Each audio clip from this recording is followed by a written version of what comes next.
Welcome to Just Think About It with Nadine and Ben. Before we start our conversation, we have two key requests. First, if you're enjoying our podcast, please subscribe via Apple, Spotify, YouTube, or your platform of choice. And second, we appreciate any kind notes as we get started and letting your friends know where to find us. Today, we're excited to delve into a topic that impacts everybody, energy and power.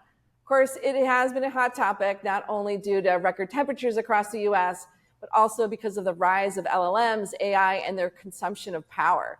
We've seen global markets price in incredibly strong estimates for years to come. And so we're taking you to the source to help us understand how we should really be thinking about this. Tom's going to explain what drives the power market, get us up to speed on both supply and demand dynamics, share where the market's going, and what investment opportunities may exist. Finally, we'll hope he'll direct us to what actions we can take today. So definitely we'll be gaining a lot of knowledge and action items from this discussion. Tom Jens is a former mechanical engineer, worked at a nuclear power plant, and then turned into a physical power trader who is the CIO of Black Oak Capital, a hedge fund that he co-founded over 20 years ago that trades electricity in the U.S. power markets. Welcome, Tom. Thank you. So, Tom, you know, Ben is a huge fan of yours. And so he shared that you've taught him everything he knows about power. So we're going to be testing how much that is today. But I need to catch up because we haven't connected before. And so before we dive into some of the more specific questions, maybe you can tell our listeners about your background and how someone gets into trading electricity. My background, I grew up in a small town in north central Wisconsin, went to Houston Rice University for college, got a degree in engineering, a degree in economics, and then the first job out of college was at a nuclear plant in northwestern Arkansas. My roommate in college, after graduation, moved up to Boston. He was going to get his master's in fine arts at one of the universities up in Boston, and he started interning at VTOL on their electricity overnight desk, the real-time desk.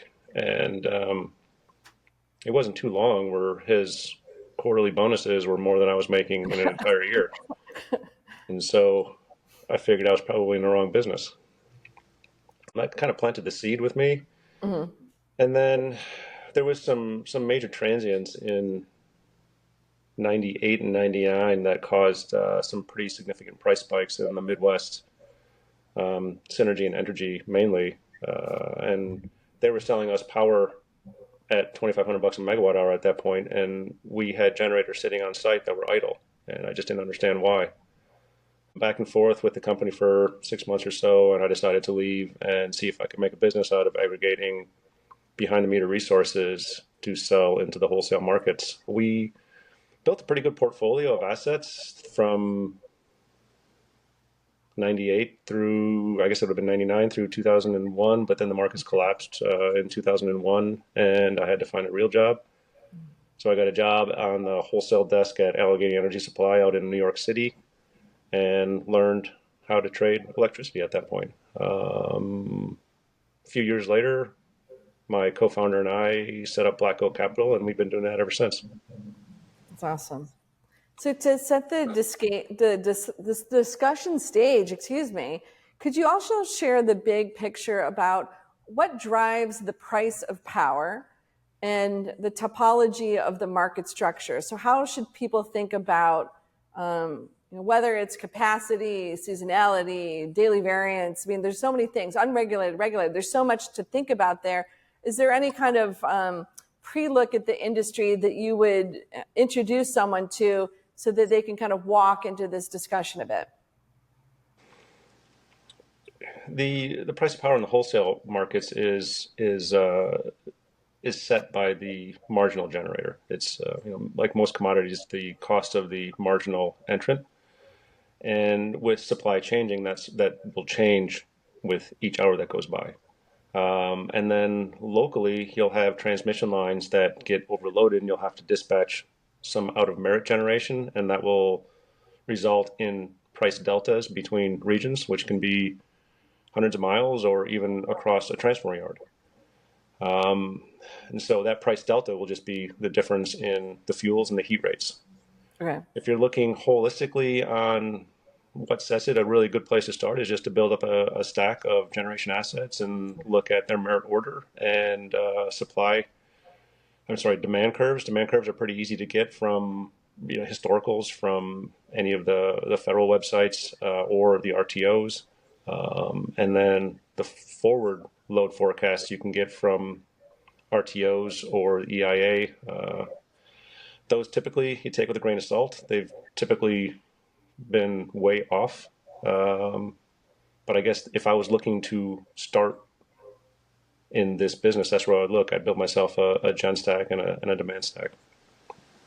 But then when we think about the role of the tails pricing markets, we had a tail fund manager on the show a couple episodes ago, and he talks about how the information all comes to the tails. And since I know you, and no one talks about polar vortexes more than you do to me, maybe talk about the how the role of weather is the can really drive profits for you, but like how you can have these spikes like we had in the ERCOT system a couple years ago, where the price goes to 10,000 megawatts per $10,000 per megawatt hour.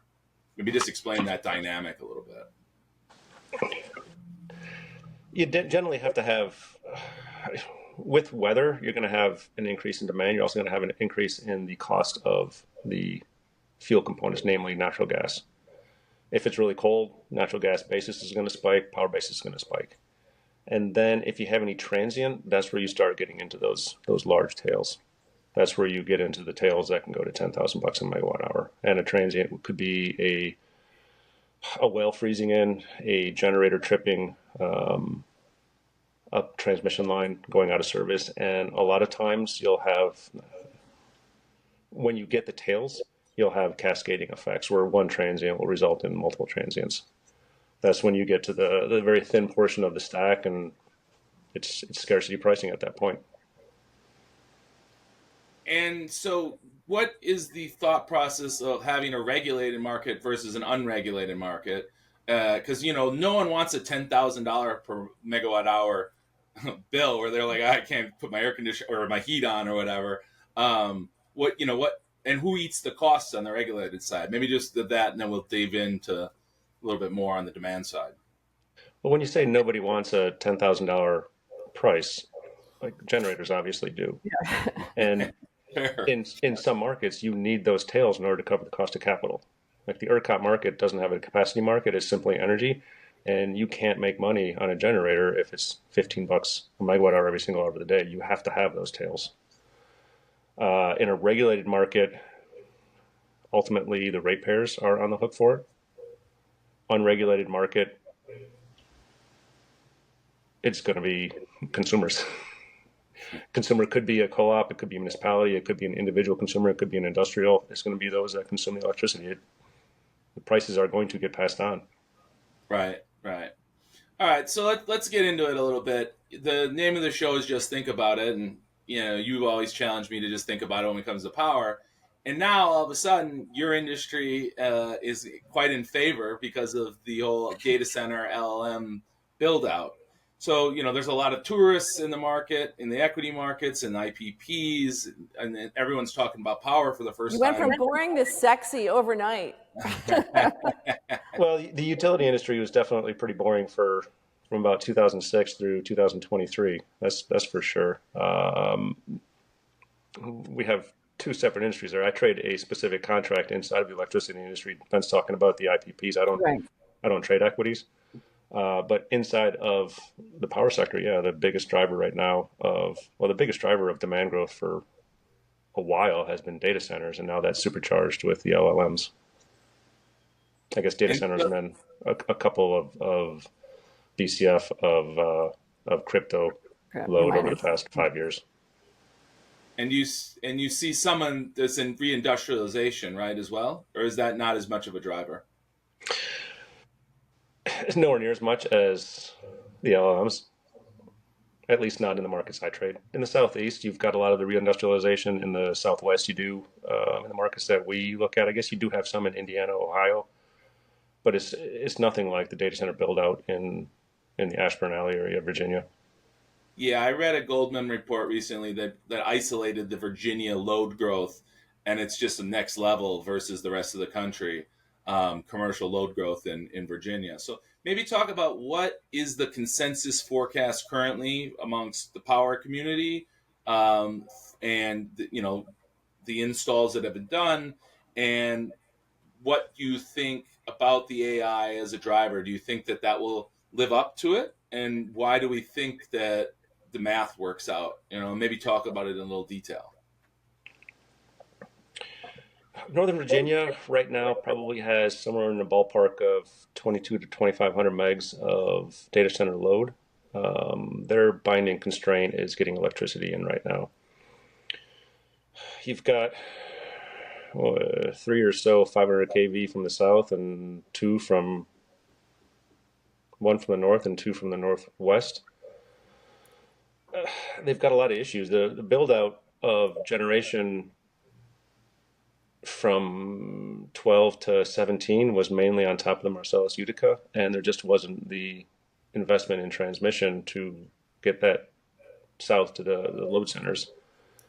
So the main constraint right there is going to be the build out of transmission from southern Pennsylvania on down into northern Virginia. That's on the books. It's about a $7 billion investment between Dominion, First Energy, AEP, and a few others. But it's going to take a while for that to get built out, and it's going to be an issue getting interconnects, getting build outs until that transmission infrastructure is in place. You probably have room for a couple thousand more, but after that, it's probably pretty much capped there. And so outside of that, unless they're going to expand that fiber loop, you're going to have caps in the Northern Virginia area for a while. So where is the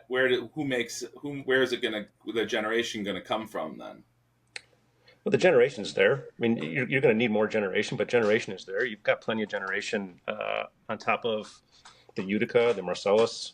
Without the transmission constraints, you have that Amazon, I believe it's Amazon, they're looking to co-locate at Susquehanna. You've got plenty of areas where you've got generation. It's simply where it's historically been installed. You don't have the transmission to get the generation there.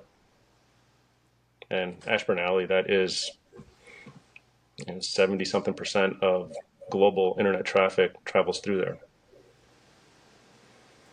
And as you see, there's a lot of capital going to other states, right, to build up data centers and the like. Are they learning from that on the transmission side and really planning and thinking through? Or do you think that this is a difficult to do and less cohesive planning for data centers and their electricity needs in other parts of the country?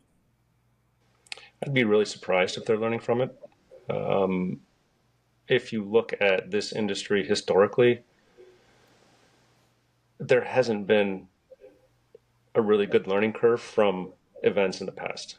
Amazon built the Fowler Ridge wind farm, and that thing was a disaster because they didn't understand transmission. Panda built a few right on top of the Marcellus, and they didn't understand transmission, and they wiped out a phenomenal amount of equity there. It seems to be a recurring theme that the entities who are developing projects are looking to get paid as developers. They don't want to take the risk, and then somebody buys the development because it's shovel ready or even past shovel ready, builds it, and then is wearing the risk. We've seen it time and time again with generation, different types of generation, nat gas generation, wind generation, solar generation. I would expect that those who aren't even in the electricity industry building data centers, they're not going to understand the topology. Okay. And what do you think about the AI itself? In our Wall Street Beats group, there's an active discussion on is there going to be a return on investment for all this? Because all this power generation is not cheap, and Jensen is worth $100 billion because his GPUs aren't cheap, right? So what do you think? You think one of the forecast weaknesses is possibly that if there's no ROI, maybe this will never pan out the way that last decade they always overestimated the demand side. Data centers have been front and center in this industry since I entered the industry. Late 90s, early 2000s, data centers were 2% of US demand, and they were supposed to rise to 10% by about 2010, and it's still sitting right about 2%. Back when there was a big push, must have been like 2014, 2015 timeframe, we bought that data center really to see if the load forecasts of data center load growth were going to pan out. And we learned that when you take data centers out of commercial facilities and put it into a industrial facility that's built for data centers, it gets much more efficient. Not only, the chips or the machines are more efficient, but also the cooling infrastructure is so much more efficient.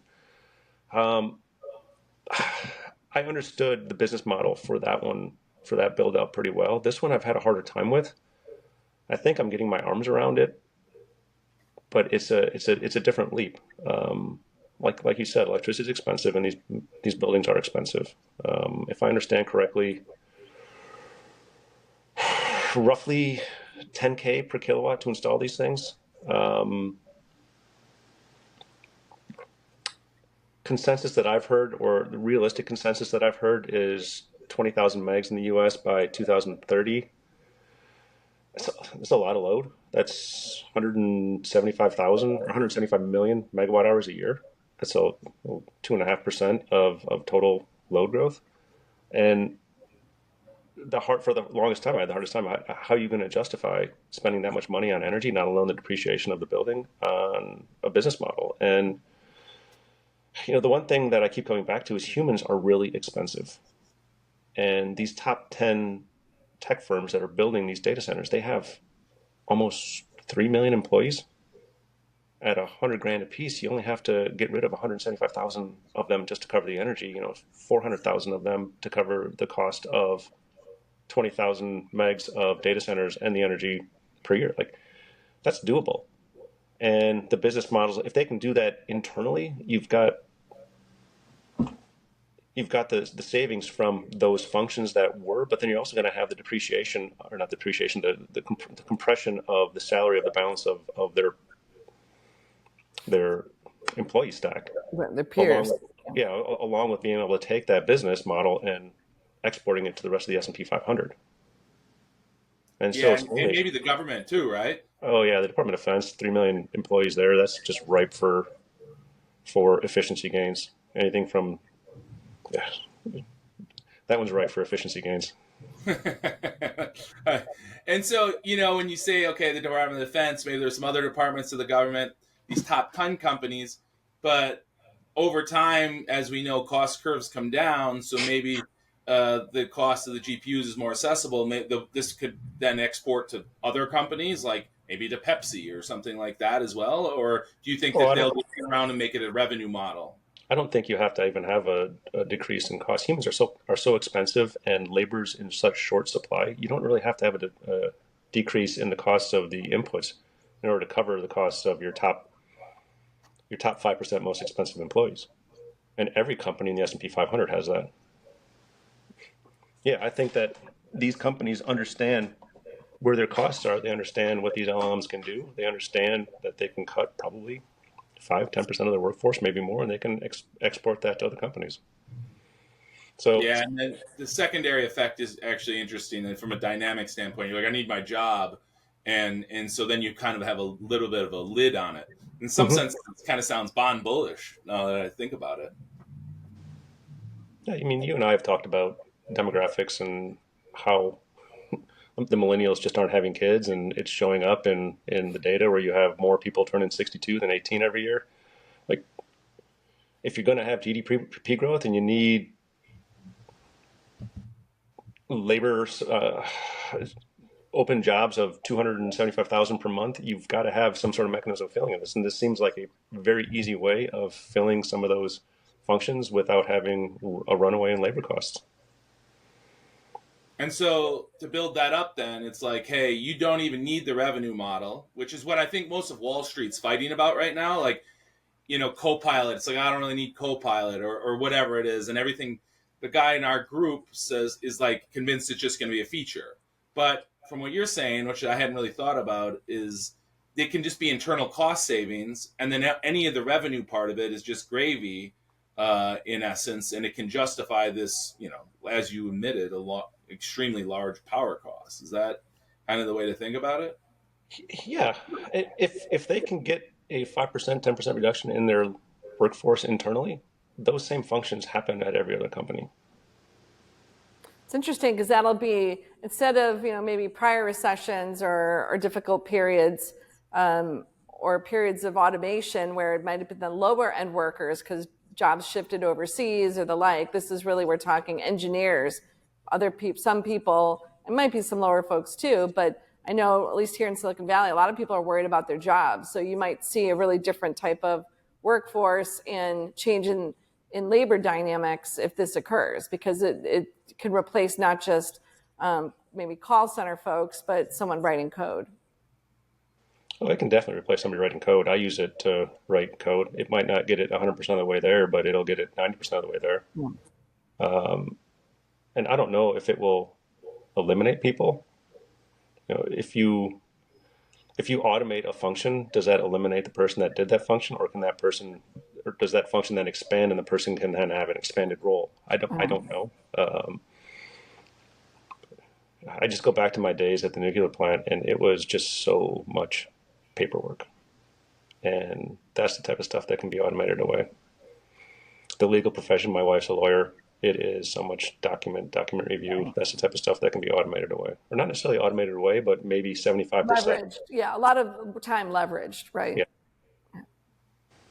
And then the other constraint you said was transformers and transmission, right? So that, would you say those are the two major constraints that we haven't really, like, this transformer thing is actually something not talked about all that much, as one of the major constraints on this, for at least for the next couple of years. Isn't that correct?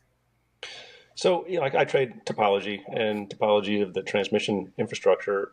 A lot of the transients occur when there's a failure at something and it has to be replaced. And it seems like the replacement of parts, there's a bit more uncertainty in it now. We're looking at one that was supposed to be done on July 4th, and then it was July 19th, and it was July 31st, and now it's September 15th, and that's just availability of parts.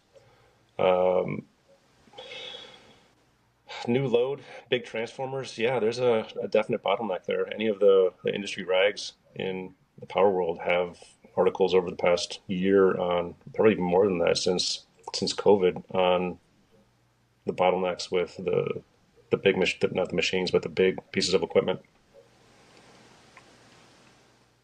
Why? Maybe explain for people why there are bottlenecks. Why, if there's so much demand, why are they not getting built? It takes a long time to build. It takes a long time to build manufacturing facilities to build them. From 74 to 2006, you were guaranteed basically a 2% increase in load. So you knew exactly what demand was going to be for transformers. From 2006 to 2023, you had 0% increase in load. And you had some locally, but by and large, you didn't have any increase in load. And the supply just wasn't there. It isn't there now. Right. It's got to build back up to a new reality where there's going to be load growth. And what about... Go ahead, sorry. A lot of the grid is old and needs replacements, and stuff fails, and that's just increases in demand on an already constrained supply curve. And one of the things you always say is don't short engineers, whether it's Moore's Law or, some of the stuff with solid state batteries and this. But when I think about one other constraint besides just engineers, because I believe that, what about the role of regulatory? You explained to me how they make it impossible to put these transmission lines up. I mean, will that continue? Because, maybe the local people are like, I don't want to lose my job, or they're scared of the future, or whatever it is. Do you see that improving or not improving? Never short engineers. That's sort of my motto. I've gotten banged up pretty bad a few times shorting engineers, and you just learn that if there's an issue that has a solution, it may sound ridiculous at the moment, but they iterate their way to a cost-effective solution. It happens time and time again. Regulators, never get long regulators. I've gotten banged getting long regulators a couple of times, and I've learned my lesson. Regulators solve for Pareto, take the inverse, and that's typically where you end up in the power markets or the utility industry. There's so many interests, and like, I mean, you and I have talked about rent seekers. The pushback for new infrastructure just isn't a landowner. It might be somebody who owns a generator. That if a transmission line goes in, their basis is going to get crushed. It might be one generator who's looking to sell an RFP to a utility, and if another one comes in, there's going to be competition, and the price is going to be like. There's always pushback from the incumbents on anything new. Transmission, you've got to use eminent domain, and eminent domain is tough. Unless you're doing, I'm sorry? No, good. Yeah, unless you're doing it you're reconductoring current lines, then you don't have to use eminent domain. But new transmission, eminent domain, that takes years. Is that one of like what do you think the role of co-location is then? And maybe explain co-location because not everybody knows exactly what that means. Co-location would be installing a load where the generation is. So ideally, it would be behind the meter, but that one up at Susquehanna is actually outside the meter. You're installing a load right next to a generator, which gives you access to fairly reliable supply, and it also frees up a bunch of transmission space. Like there are benefits for the rest of the system when you do something like that. And is that why you see that trend continuing? If these data centers need reliable power, you think that they'll gobble them up the most like stable co-location places that they can in the country? There's going to be entities that'll push back against it. You can see already with the one up in Pennsylvania, there's a bunch of entities pushing back against it. It makes so much sense. I don't know why you wouldn't do it from a societal standpoint, but there's always entities that are going to push back against it. See how this one plays out. If it works, then yeah, I would expect it to explode. And given the time it takes to get some of these, I call it maybe bottlenecks, and the capital required, who needs to, I guess, secure the capital and then deploy that capital, and how long does it take before, or is this like a continual issue because of all these different, I guess, competing objectives and different power structures, not power in electricity form, but who controls things, who has a say in things? How does this play out so that demand is met in your mind? Where's the money coming from? Ultimately, the money comes from ratepayers or end users. To get around a bottleneck, there's a couple of things you can do. You can build new transmission. You can build generation downstream of the bottleneck, or you can build load upstream of the bottleneck. Incumbent utilities, the only arrow they have in their quiver is transmission. So that's the only thing that they are going to be looking for. If you're building generation downstream of a bottleneck to capture a higher price, once you build that generation, depending upon how large it is and what solves it, like you might be solving the constraint and your forward curve collapses. It's the same thing with load on the upstream side. It might look great to install load on the upstream of a constraint, and then you install the load, and all of a sudden the constraint goes away. Okay. So just to round that off, are you a bull or a bear on these forecasts for power? Because it's going to be the first decade of your career where they're thinking that power demand is going to be higher than GDP. You buying that or selling that? The numbers that you sent me were 2.5% to 3% through 2035, something like that. Yep. I would sell that. That's 2.5 to 3.5. That's 100 million to 150 million megawatt hours a year per year. No, I don't see the ability unless the loads were distributed reasonably or with some sort of planning. I don't see how they're going to get around the constraints around engineers for facilities, electricians to lay wire, transformers to actually take service, and then transmission to get load. So you're saying this is a supply problem, not a demand problem. The demand might be there, but they're not going to be able to produce that and deliver that. Yeah, so I guess like you believe in the AI value just from the cost savings, but Um, I would say before it was outside of my probabilistic curve, and now it is well within inside that curve. Like yeah. I don't know if I believe it because I haven't really Yeah, sat okay. down and Yeah, I'm not trying to put that. I'm saying you're more sympathetic to that argument than you were before, that there is actually a return. Yeah. But then what you're saying is I'm selling because there's all these constraints that I understand because I've traded power for so long that are supply side. And yeah. so, but Nadine, maybe we should get into a little bit of the supply side here. What do you think? Right. And it kind of reminds me, we have a client who has crypto mining centers. And one of the aspects is they put it by they bought up old water mills and other things, so they wouldn't have to rely on the local grid. And so as we talk about power, maybe you can also talk about whether it's the cost, the mix, substitution dynamics, about moving forward. Is it just really about electricity?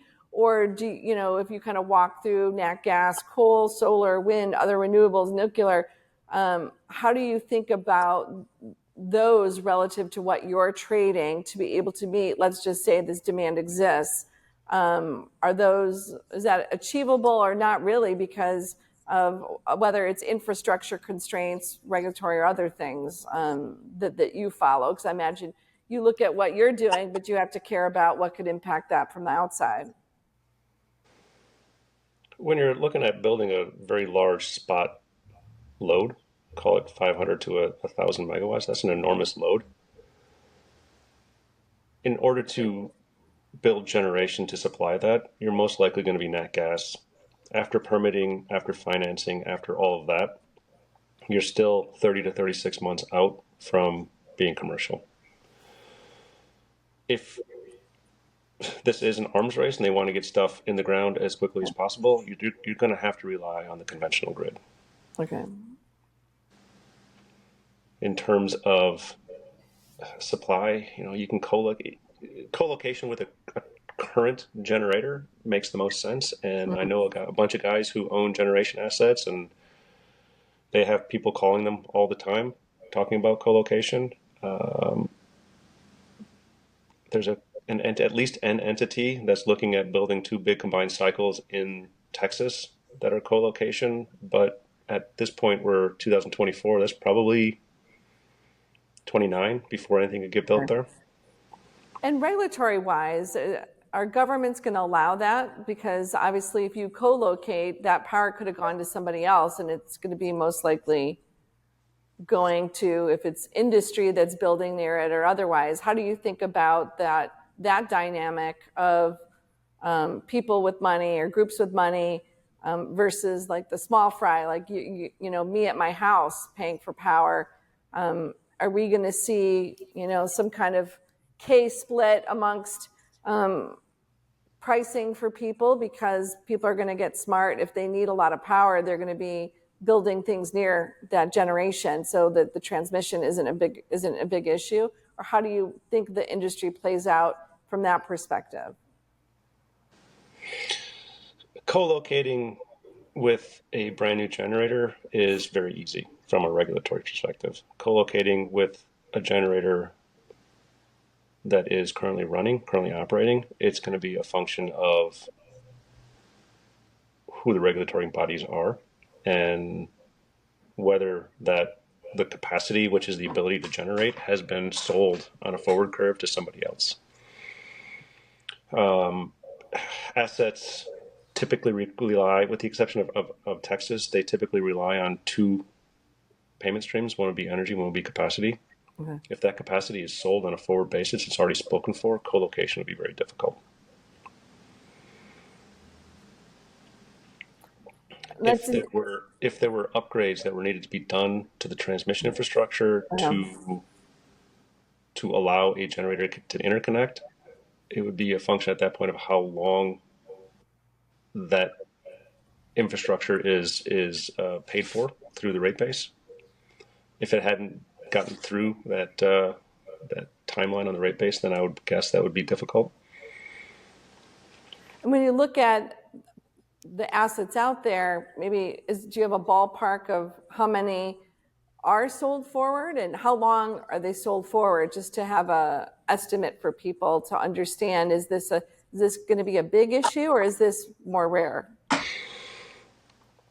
You've got two separate markets out there. One's regulated, one's unregulated. So the regulated assets are all going to be owned by the utility, and that's essentially a buy-sell utility to utility for their own load.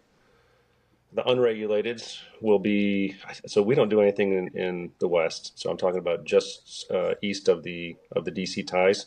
Yeah, I was really getting at my house. Are you looking at my house? No, kidding.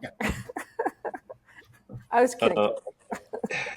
In the East, you've got Illinois, Pennsylvania, New York, New Jersey, Maryland. Those are kind of your unregulated. Well, Texas, those are sort of your unregulated states. Those would be in markets that have capacity markets, and you could see who has sold and who has cleared. Generally, the entities try to sell into those capacity markets to get the cash. Yeah. That's how they cover the costs of their facilities. Those that routinely, up until the last couple of years, those that have routinely missed clearing in the capacity auctions, they retire. Okay. So, Tom, let's talk a little bit on the energy side in the mix, because I'll let the listeners know. Tom gave me a great short cold call a little over a decade ago, and, it was a result of the rise of nat gas in this country. So maybe talk about the substitution between coal and nat gas, the impact of LNG on nat gas, and, how you see those two markets, playing out to the future with all this power demand in the back of the head, essentially.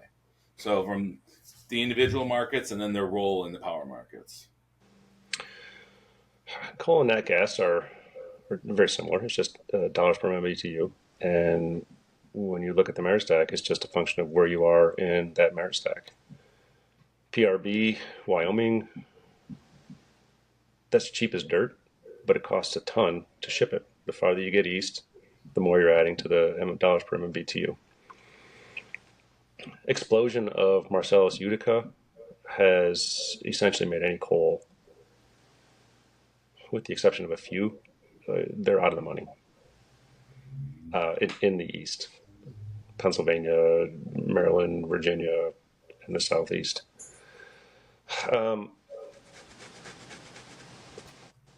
It has really moved from a system when I first started where coal was the dominant asset to now PJM is just is a natural gas system. There's no way to argue otherwise.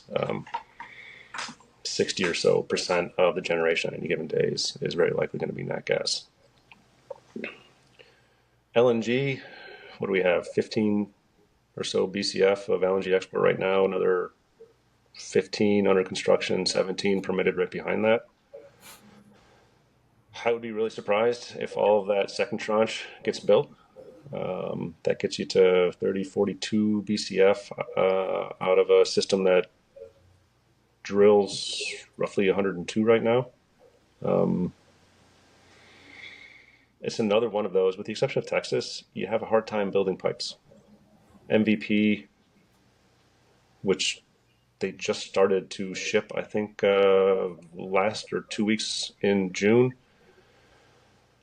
That was first proposed in around 13 or 14. First started construction in maybe 16. The cross-state pipes are impossible to build.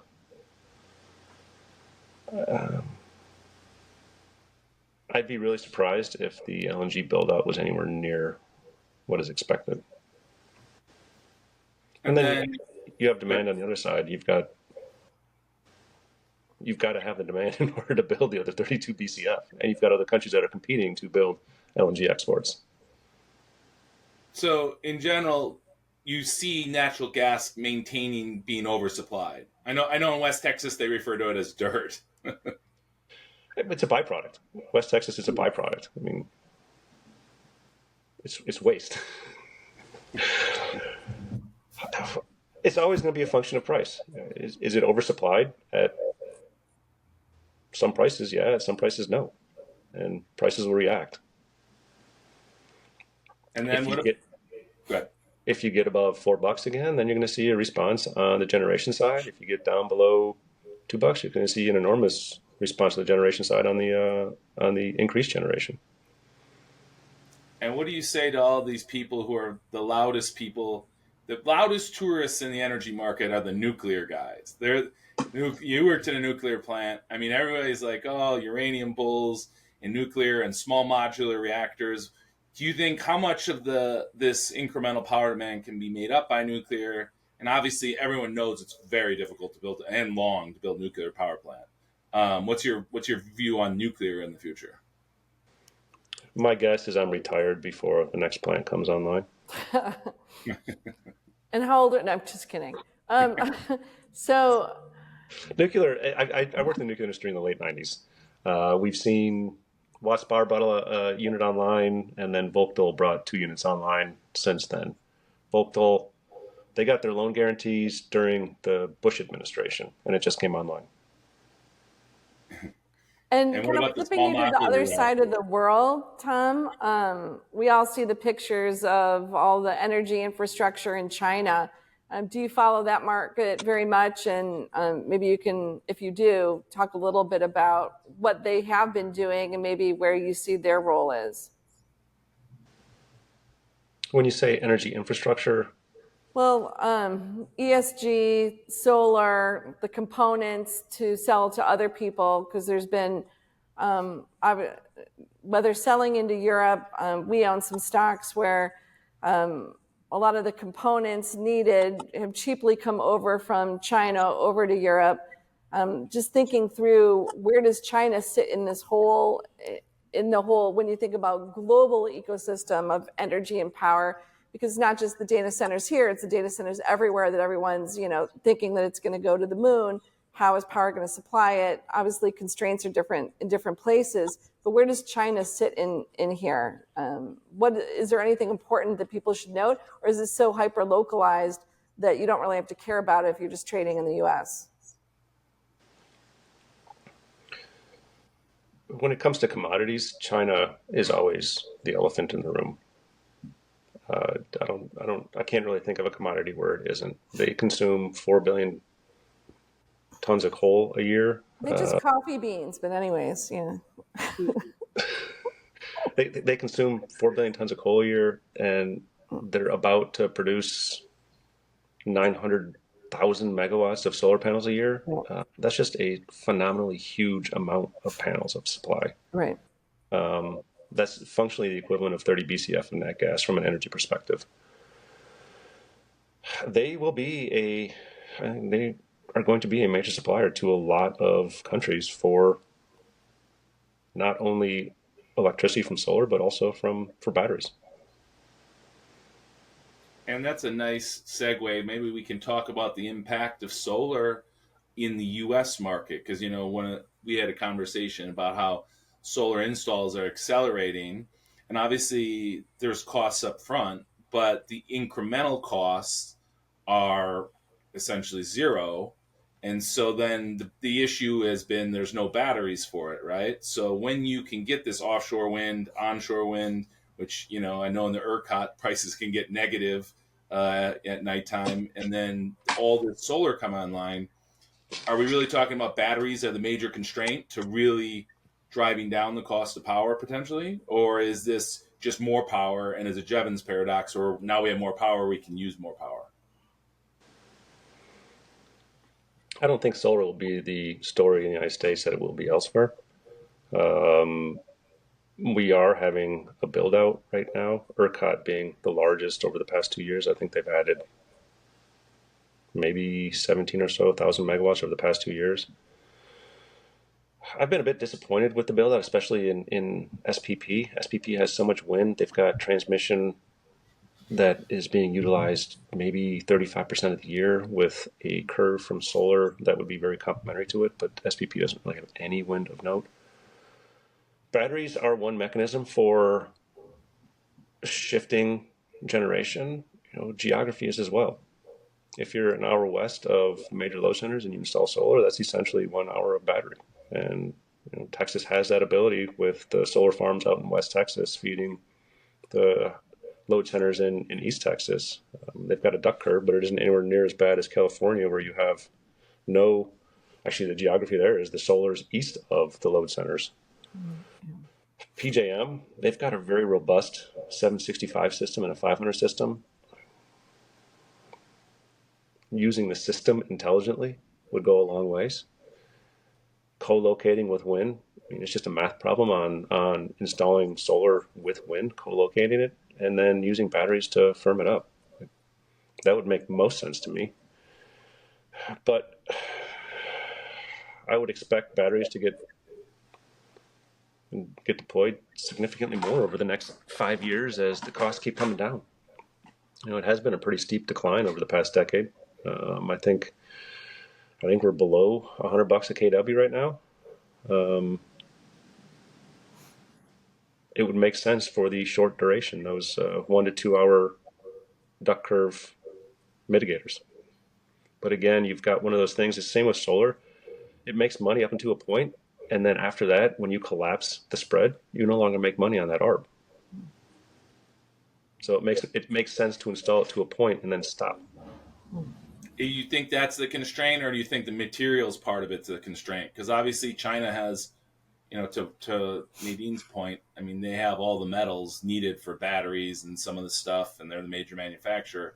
Is there an issue with the metal side, or is it in what you just said? Like, where's the constraint on the solar battery? Because a lot of people have been duped or are still very bullish on the energy transition. I mean, again, I'll ask you, like with the AI, are you buyer or seller on the narrative of that transition over the next 10 years, 5 years, whatever? When you say energy transition, are you talking about going from fossil fuels to renewables? Correct. Fossil fuels will be in the mix for a very long time. Yeah. U.S. consumes 4 billion megawatt hours a year. 2 billion of that comes from nat gas. You're just not going to replace that in the near term.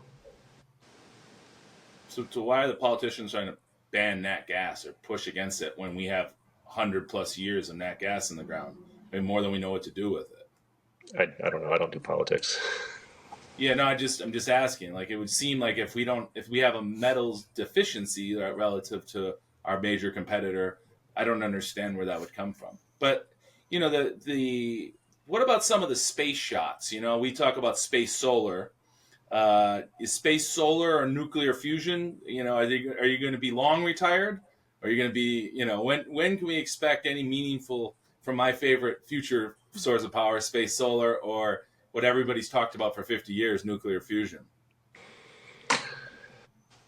Nuclear fusion, it's a 10-year evergreen. It's always a decade away. It has been for 30 years, 40 years. I would be really surprised if that changed. Back in around 2000, 2001, I talked to a couple of startups that were looking at the tokamak designs, and again, it just takes way too much capital and it's too long, and there's so many entities that are against it. And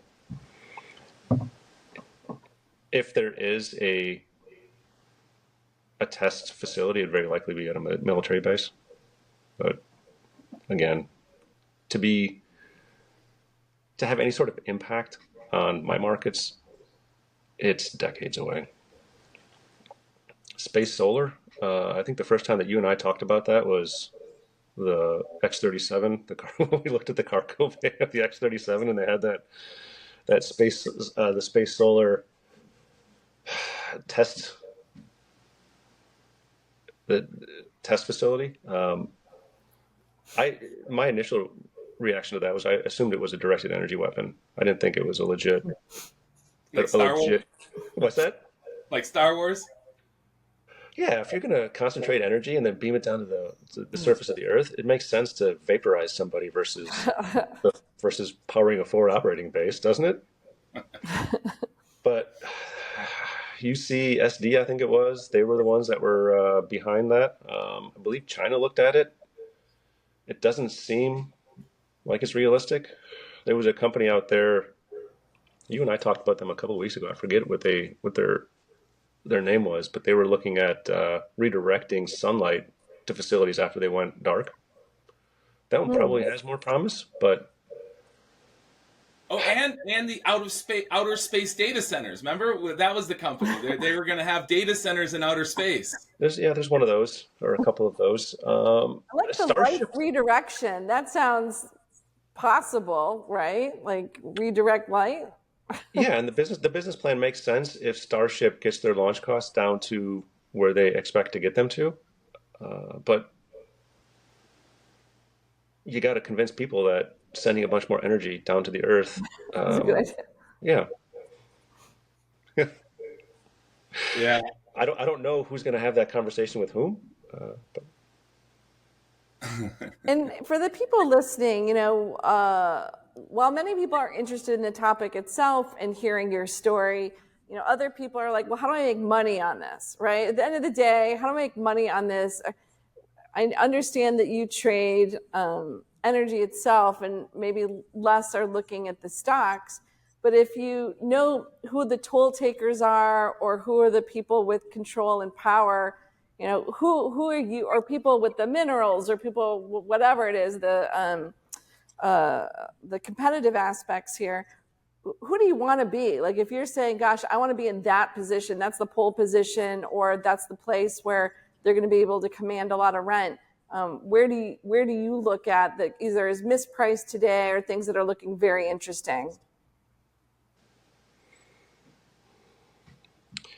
there are definitely some things topologically that we like a lot in our company. Okay. But those products, they're pretty esoteric products, and most people don't trade them or have access to them. So is this a marketing ploy to invest with? I'm just kidding. No, I'm kidding. no, not at all. I'm just kidding. I'm kidding you.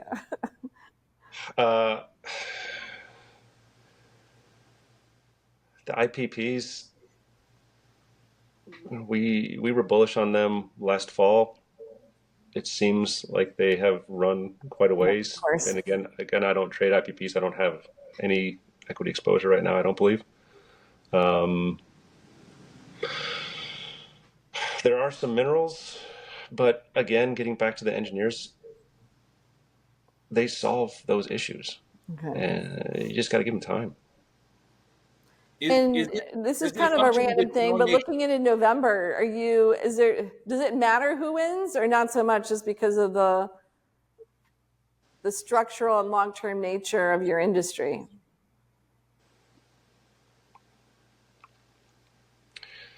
From a opportunities perspective in transmission topology, those assets are 50 years old. Right. They get conductor generators take solar, maybe 2 years, nat gas, 6 years, nuclear, 10 plus. A single administration isn't going to change things today. They can have an impact on what happens out the curve. Yeah. And we don't trade far enough out the curve really to have a material impact. At least I don't believe we trade out far enough to have a material impact, one administration versus the other. Maybe flip the script on that, or not less from a political standpoint, but more from a risk standpoint. We all just saw the CrowdStrike problem, right? Where nobody knew how important they were until they had a bug in their system. From a power standpoint, especially if a lot's concentrated in one area of the U.S., do you follow much about the security of our infrastructure? What's going on there, and do we have risks that maybe we don't understand until we have our CrowdStrike moment? Yes. Okay. There are plenty of risks there. All right, we're done. Okay. That keep me up at night. Yeah, no, it is. I don't think that you really want a laundry list of risks in power and nat gas systems. The nat gas system is very robust. The power system is very robust, except for when you have the weather events and a transient. And hopefully those transients aren't cyber related, but we know that there have been actors inside of critical energy infrastructure as much as a decade ago. Lots of risks there. So what does the government, I mean, do we have to rely on the federal government to deal with this, or, is nobody dealing with this? What do people, what's going on, or what needs to happen? I don't know if you can do anything when it comes to rogue actors Bad actors, yeah. and cybersecurity. And So we're screwed. Is that the summation of what you just said? I'm kidding. no, Oh. no, I'm bullish humanity. I'm a huge human bull. I'm bullish United States. Right. But yeah, when you look at the infrastructure, the move from coal to nat gas, not all of, but a lot of your risks between the nat gas system and the power system, they're overlapping and they feed off of each other. When you have a transient in one, it can cause a transient in the other, and transient back, and then cascade on both of them. December 24th of 2022, 23, I was glued to my screens while everybody else was probably celebrating Christmas Eve. We almost had a blackout in the East that night. And that was some cold weather and risks that overlap between nat gas and power. And like, what about a Carrington event or something of that nature? I mean, if the grid goes offline, is there a risk that it doesn't start back up? Or, I mean, like, I use that Carrington event for all the Bitcoin bulls. I say, what happens to your money if they have a Carrington event? And you maybe can explain what a Carrington event is, because I don't know if everybody knows what that is. Maybe man, a Carrington event happens and it's a rewriting of society. You're going to lose pretty much anything that's connected to the grid. It's going to burn up. You're not going to have the ability to pump water, filter water, treat water. You're not going to have the ability to manufacture anything. You move back hundreds of years. So crypto doesn't do you any good at that point. So we don't want to short engineers. Is there anything that DARPA or ARPA are working on to prevent, to save the society from that event? Yeah, I mean, you've got storage. You can put assets in storage and just have them sit idle, but that costs money. Microgrids. Yeah, it's just the water system is the big one. If you can't filter water, if you don't have potable water for a population, especially in a city, you have disease outbreaks really quick. And yeah.